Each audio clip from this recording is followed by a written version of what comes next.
Hi, I'm Shelby, and welcome to the Hughes Hub. Today we are going to talk about the struggling reader, specifically the struggling reader within your home. And I have one of those. And so I have my computer in front of me, so I have notes. I don't want to forget a few different things that I want to say, but I thought we could start with talking a little bit about my background within education, and then move on to talking about how I realized that my daughter was struggling to learn to read, and then move on to how to help the struggling reader. So, are you ready? Let's go.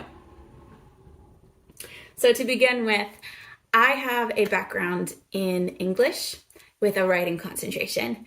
I also have minors in history and in education.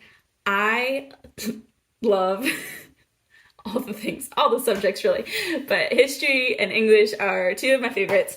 And I was really just determined that I was going to become a teacher whenever I was younger, and I was sort of on that route. But there was something else that I really was passionate about, and that was writing. And so it was midway through college that I made the switch to get an English degree with a writing emphasis. Because I just really wanted to explore the world of writing more. I wanted to read more literature and just go that route with it. And it has been just this really cool thing because I have been able since then to self-publish a book, and I'm currently in the process of writing a children's novel, which might become a series, we'll see. But we're already on chapter 6 and it's going along really well. I'm really excited for it. But so it was the best decision for me to make that switch. And it's so neat because I get to write, but I also get to homeschool our children. And I've had opportunities to do some tutoring at some different learning centers within writing. So it's just been great. It's been great. I love it. So we have 4 daughters. I have 2 who are just little and whatnot, but then I have 2 who are school age. So one is in kindergarten and one is in 2nd grade. And so we're just in the throes of the younger years, and it's so much fun, but it can be challenging. It can be challenging to sit down with them and do anything for any amount of time without it being a little bit of a circus. But we actually talk about homeschooling young kids in another video here on our channel if you want to go watch that. So how did I realize that my child was struggling with reading? So, as someone with an English degree, I was really excited to share books with my children and some of my favorite books, children's books with my children. And so even from a baby, we were reading books to our daughters, and specifically our oldest daughter. And so I guess I thought that she would just naturally sort of start reading on her own. That didn't really happen. It happened with one of my other kids, but it didn't happen with her. And so when she was 4 years old, I began, I purchased a curriculum called Teach Your Child to Read in 100 Easy Lessons. And I thought, this will be great. I did some research into it, and I just loved the methodology to how they taught reading. I thought it made a lot of sense. We tried it. My daughter did not like it at all. And it was met with so much frustration that I just said to my husband one day, I have to close this. We have to just give it some time and space. There's still time for her to learn to read. Every child goes at their own pace. I knew that from the education courses I had taken in college, knew that every child went at their own pace. So I thought, we have time. She's 4. It's fine. So yeah, we closed that book. We waited. I just kept reading to her. So we waited a year. And then in her kindergarten year, we tried to use that book again. It didn't work well. But we were also using a language arts curriculum, and it had a lot of reading involved.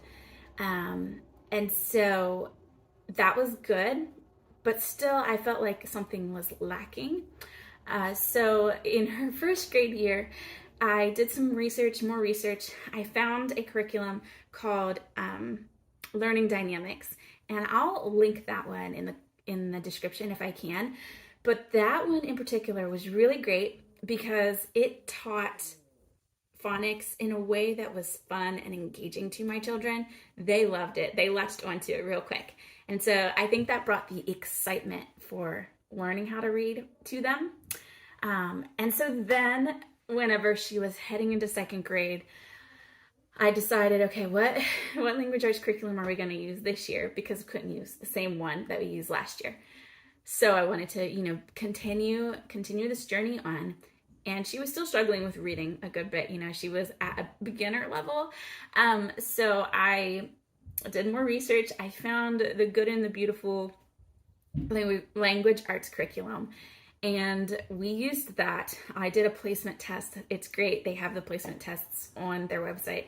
And so when I did the placement test, it was placing her at a first grade level, not at a second grade level. And, as a parent and as an educator, it's like you want them to be at their grade level. However, they're at their own pace, right? And so I knew it would be better for her to let her start on the first grade level, because where I have one child who's super confident in herself and in everything she sets her mind to, my daughter who struggles with reading struggles with her confidence as well. And I wanted to start her with something that would feel like it wasn't so challenging that she would just become frustrated again and want to give up. So we started on the first grade level, and that was the best decision for us, for her, really. And so that has been really great. And we also paired that language arts curriculum with a handwriting book from The Good and the Beautiful as well, because she does struggle with the writing aspect, and just a lot of letters, she sees them backwards or flipped upside down and different things like that. So there might be a little bit of like dyslexia, dysgraphia there. I've never had her actually tested. We're just working through it, and it's really, it's going well.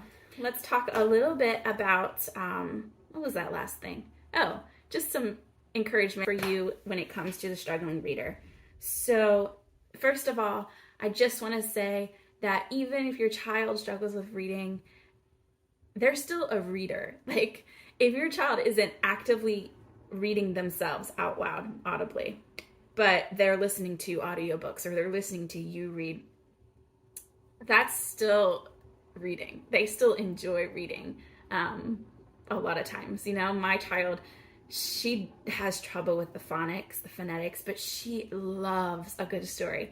She loves just coming up with all these imaginative things in her mind. And so she's still a reader, even if she's not actively verbally reading words out loud. Okay. So that's my first encouragement to you. The second thing that is more of a,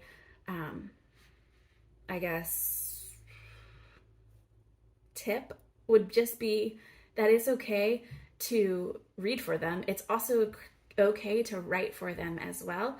If you have a child who struggles with the writing aspect of things, a lot of times I will have my daughter do the writing for the language arts.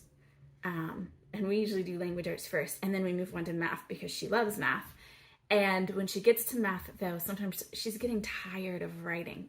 Kids in general, their hands they get cramped, and it just makes it hard. And if you are a child who has trouble with getting your letters and your numbers the right direction, then that can just cause some frustration too. So, and it just, for her, it's a little bit painstaking. It takes extra long for her to do it herself than to just have me be her scribe. So if there is a language arts lesson that is particularly long and has more writing required, we're going to write a story, or we need to write several sentences down, I will actually take the pen and pencil and I will write for her. And she really appreciates that. And honestly, time-wise, it makes more sense because, there's just a certain amount of time that you can do something with your child before they just start losing interest altogether. And while her attention span is really good, I have younger ones who have needs that need to be met as well. So it's just this balancing act. So it's okay to be their scribe. The third thing is is that when we used the good and the beautiful, we used a lower level. We used a grade level lower. And it was hard for me at first to say, okay, let's use a grade level lower, because I did go to public school for a lot of years. I was homeschooled for a few years, but I really wanted her to be at grade level. And so I had to bring my expectations down just a little bit and say, like, it's okay if she does the first grade language arts in second grade, because she's going at her own pace. And I'd rather her go where she needs to be right now than to try to put her at her grade level and then have a lot of frustration and whatnot. So it's okay. It's okay to put them at a lower grade level. The fourth encouragement that I have for you is that when it comes to the struggling reader, I actually, when my brother and sister and I were little, my brother struggled with reading as well. And and then there was me, who I absolutely adored reading, and would always try to one up my sister. Sorry, sis. But I think that that friendly competition has been really great when it comes to my second grader and my kindergartner, because my kindergarten child is trying to like surpass her big sister.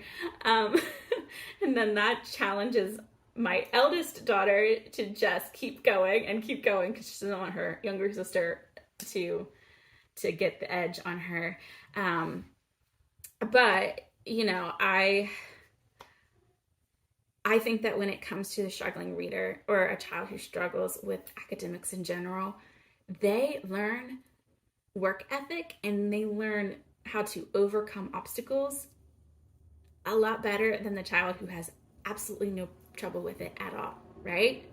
I know that for me, it wasn't until I got to college that I actually had to work a lot harder and learn how to apply myself, and learn how to receive a C or even a D on a report card. So I think that the child who you know is struggling in those early years, they're going to come out on the other side with such a stronger ability to withstand challenges that come with working, and to just overcome obstacles that are presented to them, whether it be personal obstacles or external obstacles. So the final thing that I just wanted to talk to you about, encourage you if you are teaching your struggling reader, because whether you are homeschooling or you're not homeschooling, a lot of times reading falls on a parent, and helping your child with that can be a challenge. And so for those of you who are teaching your children, I found this book. I feel like it's a great book whether you're homeschooling or not. But this book is called Teaching from Rest by Sarah McKenzie. And a homeschool mama friend of mine had mentioned her podcast that she has, which is called Read Aloud Revival. And I listened to that because I listened to it for myself, really. But I was trying to just get back into the habit of reading for myself. And I discovered this book and I bought it, and it's a little bit older. I'm not getting paid to promote this book. It's really just that good, and I'll probably read it every year. But one of the things she talks about is just knowing who you are within homeschool and within teaching, but also like determining what you want your homeschool to look like, and just teaching from this place of rest and from this place of peace. And I know for me, it is so easy because I feel like I'm not the greatest at teaching younger children. I was in college to become a teacher for, middle and high school students. So it has been a learning curve for me to like slow down and to meet them where they're at. And, just to really like, not necessarily lower my expectations, but to just teach from a place that is relaxed, has a relaxed learning environment, isn't a stressful learning environment, like, oh, we need to get this, hurry up, like whatever. But just to come from a place of like, okay, it's okay. We're going to have fun. We want this to be enjoyable. And I think that was a big learning curve for me, was that, okay, I want reading to be enjoyable for my child, not to be frustrating for my child, which is why I waited for her to show signs of reading readiness, because I didn't want to try to teach her from a place of tension and a place of frustration. So even though it took waiting until first grade, really is when she sort of started to actually understand the concept of reading for herself and understanding some of those phonetic words, that we were finally able to make some progress. So yeah, this book is phenomenal. I highly, highly recommend it because I think that if you have a struggling reader in your home, it requires this exuberant amount of patience. It does. And if you have a child with any sort of learning challenge, it's a lot. It is a lot, and you are doing a really good job. And so just keep meeting them where they're at. Keep, challenging them, but keep doing it in such a way that it's like encouraging and exciting, and it's just from a place of just having this relaxed learning environment the best that you can. So yeah, we're gonna keep posting some videos as we go along. We're hoping to include some writing related videos, some astrophotography related videos, and just some videos surrounding like our home and our family. And we're excited to just have this channel up and running. So if you have comments of what you would like to see, you can throw them down in the comments below, and we will just keep creating content for you as we can. So take care. Have a good day.